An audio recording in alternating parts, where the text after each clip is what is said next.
Mən də hər kəs salamlayıram. Axşamınız xeyir daha doğrusu. Bugün sizə işte yay aylarında ən çox görülən allergiyalardan bəhs eləyəcəm. Poliklinikamıza başvuran ən çox şikayətli olan xəstələr nə olur əsasən? Mən özüm Respublika Pediatriya Mərkəzində çalışıram. Uşaq allerji immunoloji yandalı uzmanıyam. Normalde tibb fakültəsini 2006-2012-də burada Azərbaycanda bitirmişəm. Sonra Cərrahpaşada pediatriya uzmanlığı üzrə təhsil almışam 4 il. Sonra da 3 ildə Marmara Universitetində uşaq allerji immunoloji üzrə. Bizim ölkəmizdə düzdür uşaq allerji immunoloji yandalı diye bir şey yoxdur. Yəni bizdə allergoloq, immunoloq olaraq ixtisas var. Amma mən uşaq üzrə ixtisas almışam, mütəxəssisəm. Əbülfəz Qarayev adına 2 saylı uşaq həssas tibb universitetində ilə qarşı-qarşıya orada çalışıram elə.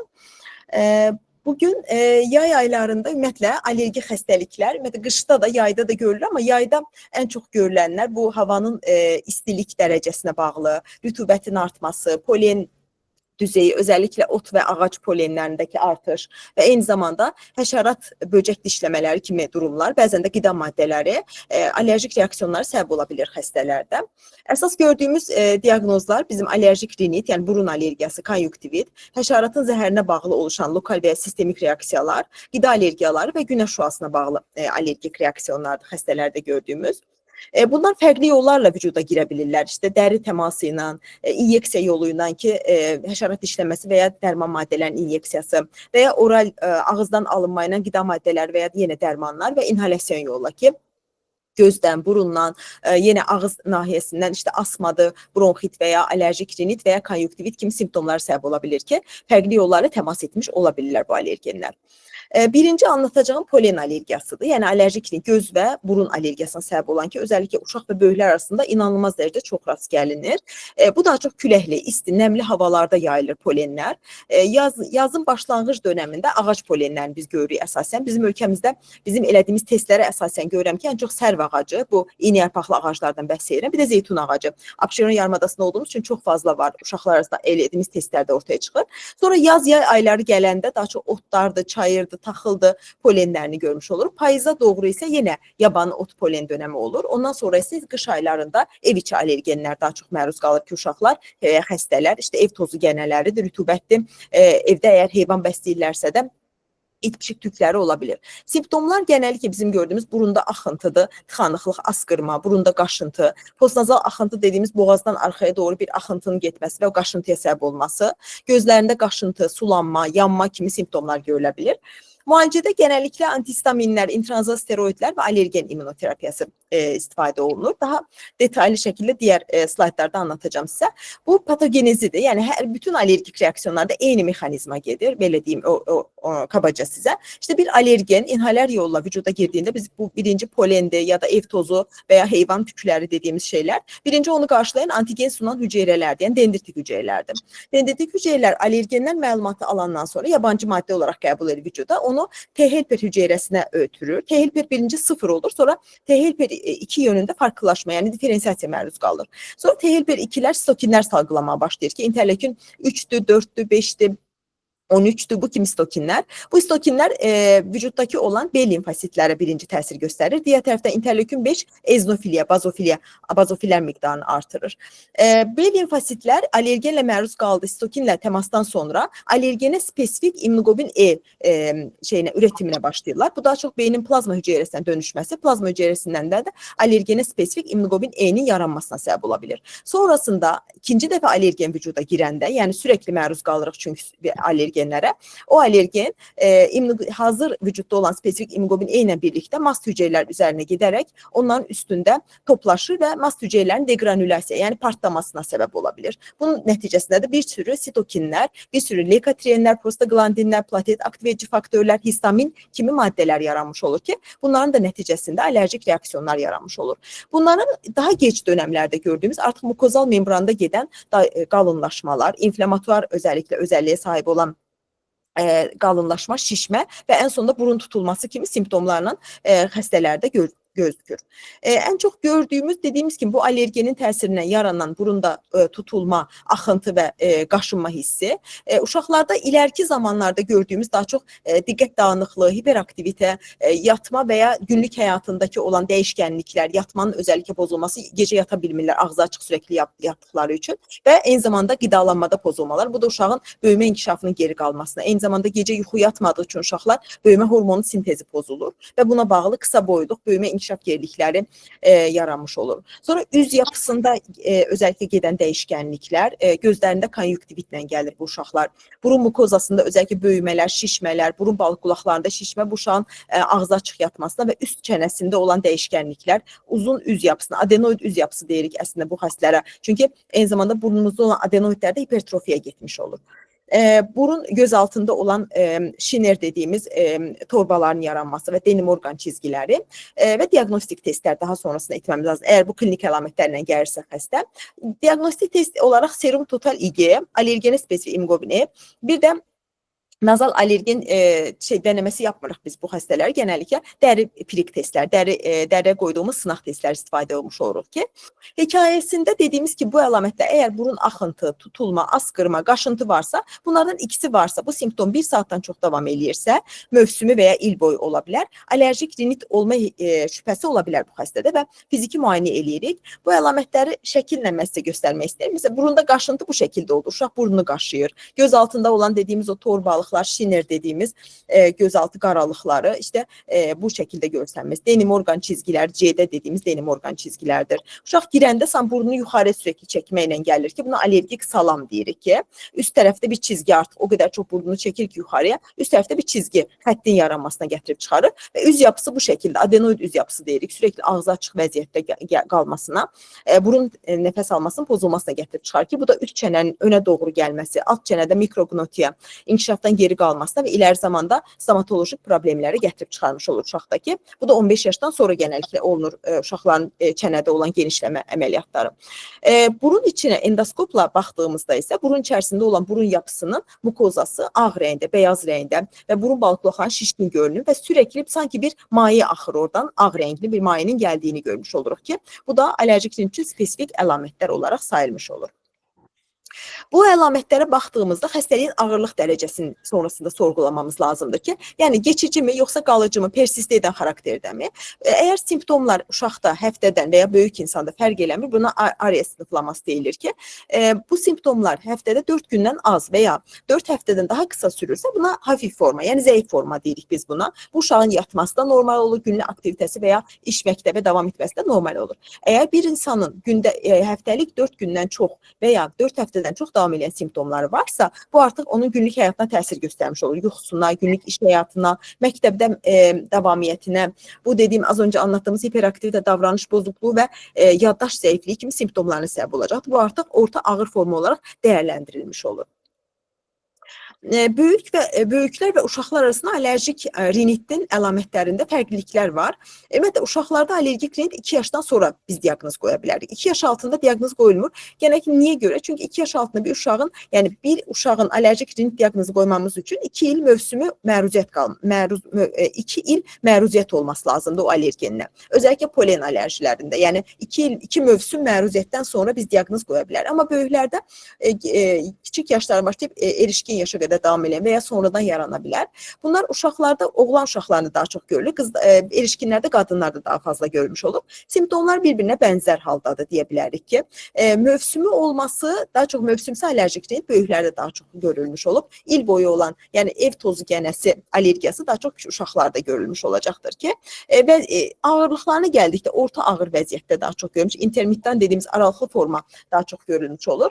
Lokal olaraq mövsümsü allerjik rinit dediyimiz kimi çocuk yox, daha çox böyüklərin xəstəliyidir. Lokal allerjik rinit də yenə gənc erişkinlərdə görülür, uşaqlarda da başlaya bilər, amma uşaqlarda çox nadirən gördüyümüz lokal sadəcə burunda allergik simptomların birikməsi və lokal allerjik rinit olan xəstələr genəlliklə allergiya testləri negativ gəlir. Hər hansı bir allergen təsbit etmirik, amma simptomları birəbir allerjik rinitlə uyumlu olduğu üçün lokal allergik rinit olaraq adlandırılmış olur. Diaqnostik testlərdə bizim ən çox yardım edən dəri pirik testlər birinci növbədə skin prick test olaraq tanımlanmış olur. Serum total IgE bizim üçün çox informativ deyil, çünki ümumi bir göstərgədir. Bəzən serum IgE düzeyi normal olub da skin prick testlər və ya qanda baxdığımız allergenə spesifik immunoglobulin E testlərində pozitiv çıxan xəstələr olur. Ona görə serum IgE sadəcə bizə xəstəliyin ağırlıq dərəcəsi ilə ilgili məlumat verə bilər, amma mütləq şəkildə allergenə spesifik skin prick, dəri pirik testi və ya qanda baxılan allergenə spesifik immunoglobulin E testini etməmiz lazımdır. Buna görə diaqnoz qoymuş olur. Əgər pozitiv gəlməsi durumda allerjik rinit deyil. Əgər bu negativ gəlirsə, az öncə anlattığımız lokal allerjik rinit, yəni sadəcə burunda lokalizə olan, heç bir allergiya testlərində pozitiv çıxmayan bir allergik rinit. Bunun ən çox səbəbi kimyasallar. Məsəl üçün, daha çox böyüklərdə gördüyümüz işte parfüm qoxuları, siqaret dumanı və ya hər hansı bir kəskin yemək qoxusu, kəskin qoxuların və iqlim dəyişkənlikdə havada olan özəl partiküllərdir ki, onları təyin etmək mümkün olmur ki, bu xəstələrdə bu testlərdən etdiyimizdə dəri pirik testi və ya hər hansı bir test etdiyimizdə negativ gəlir, amma klinik əlamətlər uyğun olduğu üçün normal allerjik rinitdə verdiyimiz tedavini lokal allerjik rinit xəstələrində də vermiş ola bilərik biz. Müalicədə genəlliklə birinci allergendən uzaq durmaq ən önəmli özəlliyimizdir ki, bu indi allergenə özəl filtrələr var, HEPA filtrələr və ya polen filtrələr var ki, onlar çox önəmlidir. Ev içində və ya pəncərələrdə istifadə olunur. Müalicədə monoterapiya ya da kombinə preparatlar, kombinə müalicələr istifadə oluna bilər. Leykotrienin reseptor antagonistlər ən çox istifadə etdiyimiz oral antihistamin preparatlar və intranazal, yəni burun içinə püskürtülən steroidli spreylərdir. Daha sonrasında isə daha kombinə olan intranazal antihistaminlərlə steroidin kombinə preparatlar var ki, onlar daha böyük uşaqlara təyin edirik biz. Leykotrienin reseptor antagonistlərinin də yanına yardımcı vasitə olaraq təyin edilir. Tək başına heç bir funksiyası yoxdur. Amma allergiyadan qurtarmaq istəyirsə, bir xəstənin allergiyanın tamamilə iyiləşməsini sağlamaq istəyiriksə, xəstə əgər 5 yaşın üstündədirsə, bu xəstəyə subkutan və ya sublingual allergen immunoterapiyası məsləhət görürük ki, burada allergeni balaca dozalarda dəri altına vurmaq və ya sürəkli dil altına püskürtülməsi bu xəstənin ona qarşı immunitetin yaranmasına səbəb olur. Bu müalicə metodumuz 3 və ya 4 il müddətində sürür. Genəlliklə polen allergiyasında 3 il, ev genəsi allergiyası varsa xəstənin 4 il müddətində aparılmış olur. Hər ay istifadə olunur. Sublingualı hər gün xəstə dil altına püskürtür, subkutanı isə mütləq şəkildə xəstəxana şəraitində həkim dəri altına vurmuş olur xəstənin ki, bu tamamilə allergenə qarşı sağalmanı təmin etmiş olur. Bütün dərmanları xəstələr buraxmış olur müalicənin birinci ilindən sonra. Bu təbii ki, önəririk xəstələrə, amma öncəliklə xəstəni 1 il müddətdə takib etdikdən sonra allergen immunoterapisi məsləhət görə bilərik xəstəyə. Qorunma yöntəmləri, əgər çölə çıxdımsa xəstənin səhər gün orta saatlarında çıxmamağı, quru küləkli havalarda polenlər çox yayılır, onlara diqqət edirik. Həyətdə gəzəndə şapka, gözlük, uzun qollu köynək, şalvarlar istifadə olunardı ki, evə gələndən sonra üst geyimlər bir dolaba qoyub, saçımızı, üzümüzü təmiz su ilə yuyub, pəncərələrə, evə polen filtrələri taxmaq lazımdır ki, bu polenlərdən qorunmaq, yəni allergendən baryer yöntəmləri qorunmaq üçün. İkinci xəstəliyimiz allerjik konjunktivit. Bu da əsas allerjik rinit olan, yəni burun allergiyası olan xəstələrdə gördüyümüz göz allergiyasıdır ki, buna səbəb otlar, yəni ağaclar, polenlər ola bilər, günəş şüaları təsir göstərə bilər, ultra bənövşəyi şüalar. Gözlərdə qaşıntı, sulanma, yanma, qızarıqlıq ən çox gördüyümüz. Təbii ki, burada ikinci bir xəstəliklər, viral və bakterial konjunktivitləri ayırt etməmiz lazımdır. Müalicədə yenə eyni şəkildə topikal antihistaminlər və steroidlər istifadə oluna bilər. İmmunosupressiv dərmanlar, təbii ki, bunların mərhələli istifadəsi etmək lazımdır ki, hamısını birdən başlamırıq xəstəyə. Yenə mexanizma eynidir. Yəni allergen vücuda girdikdən sonra mast hüceyrə dediyimiz, bax bu hüceyrələr üstündə allergenlə birləşən immunoglobulin E birikdikdən sonra onların deqranulyasiyası olur. Buradan ayrılan histaminlər, triptazdır, platelet aktivləyici faktorlardır. Bu konjunktivada özəlliklə qızarıqlıqdır, qaşıntıdır. Ondan sonra yaşarma gözlərdə, ödem, palpebral ödemə səbəb ola biləcəkdir. Konjunktiva ödem yapır. Geç dönəmdə isə artıq, yəni xəstəliyin xronikləşdiyi dönəmdə artıq burada eozinofillər birikir orada, kemotoksisdən. Orada artıq gözlərdə fotofobiyalar, ağrılar, göz ağrıları və görmədə olan pozuntular və xəstədə genəlliklə rahatsızlıq hissi. Bu, sanki gözə bir qum dənəciyi girmiş kimi onu çıxarmaya çalışır xəstə, sürəkli qaşınma və yanma hissi yaranmış olacaqdır ki, artıq bu gec dönəm əlamətlərdir ki, xəstənin xronikləşdiyini göstərmiş olur. Göz xəstəliklərinin, yəni allergik göz xəstəliyinin sinifləməsinə gəldikdə, bu da təbii ki, birinci növbədə immunoqlobin E ilə əlaqəli bir prosesdir. Bu xəstəlik də eyni allerjik rinitdə olduğu kimi mütləq simptomlarının həftəlik və günlük olan sayısını öyrənmək lazımdır birinci xəstədə. Yəni sorğuladığımız həftədə neçə dəfə olur? 4 dəfənin altında və ya 4 dəfənin üstündə ya da həftədə 4 dəfədən çox və ya günlük 4 dəfədən çoxdursa, buna görə ağırlıq dərəcəsini yenə orta, zəif, orta və ağır olaraq dəyərləndiririk xəstədə. Bir də immunoqlobin E ilə non-IG reaksiyonlar vardır ki, bu da atopik keratokonjuktiv, vernal keratokonjuktivitlərdir ki, onlar fərqli bir allerji göz xəstəlikləri olaraq sayılmışdır.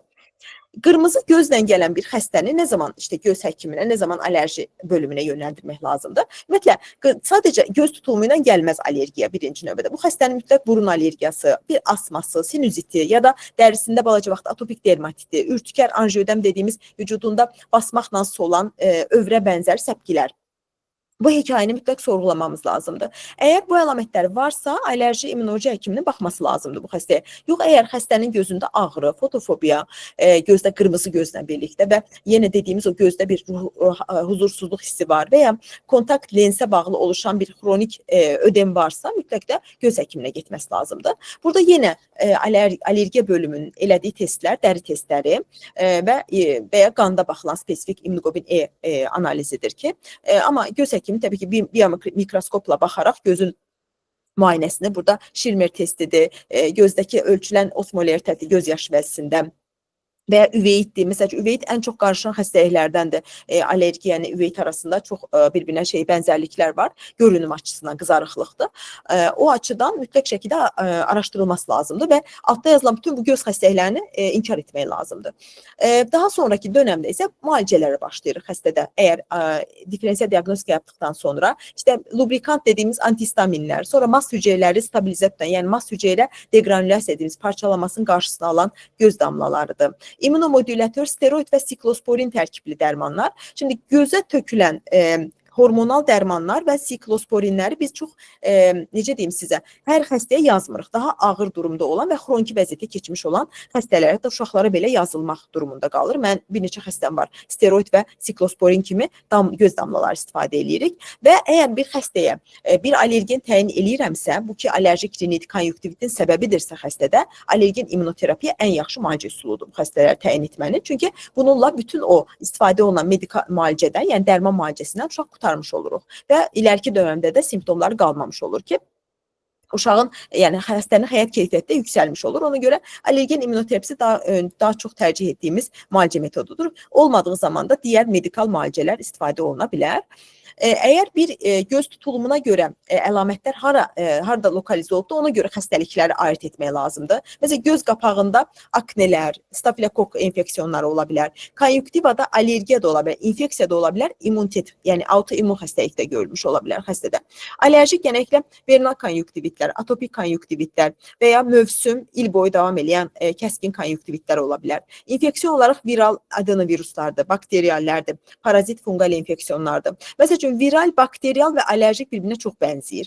Hər zaman viral, bakteriyal tək gözdə başlayır, sonra öbürünə keçir. Amma allerji iki gözdə də başlayır genəlliklə xəstələrdə. Sonra viraldə adenovirus özəlliklə boyunda uşaqlarda limfa vəzlərində və ya böyüklərdə böyüməyə səbəb ola bilir və qaşıntıdan ziyadə batma, yanma tərzində və gözdə seroz bir axıntı olur. Bakteriyaldan tək gözü tutur, sonra öbür gözə keçir və çox şiddətli bir qızarıqlıq olur gözdə. Burada heç qaşıntı olmur bakteriyalda və burada daha çox gözdən axan pürülən sarı rəngli bir axıntı olur xəstələrdə. Bakteriyalı direkt görəndə fark edə bilirik, amma virallə allerjik bir-birinə çox bənzəyir. Bir də viraldə mütləq üst tənəffüs yolu infeksiyonu əlamətləri olur xəstədəki, ona görə allergiyadan fərqlənmiş olur. Autoimmun bizim gördüyümüz durum, Kawasaki məsələ xəstəliyində görə bilirik, gözdə tək tərəfli konjuktivit görə bilərik xəstələrdə, vaskulitlərdə, üveyit dediyimiz xəstəlik qruplarında görünə bilər. İmmun yetməzliklərdə məsələ bizim ataksitelanjektoz xəstələrimiz var, onlarda telanjektaziya dediyimiz gözdə damarlarda olan genişləməyə bağlı oluşan qızarıqlıqlar olur ki, məsələn, bu əlaməti görüb uşağın immun sistemi və eyni zamanda bunlarda santral sistemdə də cerebellumda atrofiyalar gedir ki, yəni beyincikdə olan balacalaşma nəticəsində nevroloji əlamətlər də yaranmış olur ki, cerebellər tutulumu olur. Ona bağlı simptomlar görülmüş olacaqdır ki, onu ayırt etmiş olur. Kontakt lenslər təsir göstərə bilər. Əgər göz yaşı vəziləri dediyimiz o tutulum varsa, quru gözlüyə səbəb ola biləcəkdir ki, və intraokulyar, yəni göz içi tutulumda üveyitlər, sarkoidoz, autoimmun xəstəliklər, infeksiyonlar mütləq şəkildə inkar edilməsi lazımdır ki, bu diferensial diaqnostikasında önemlidir. Müalicədə az öncə anlattığım kimi farmakoterapiyası dediğimiz durumda xəstəyə birinci antihistaminlər başlayırıq. Birinci nəsil, ikinci nəsil başlanıla bilər.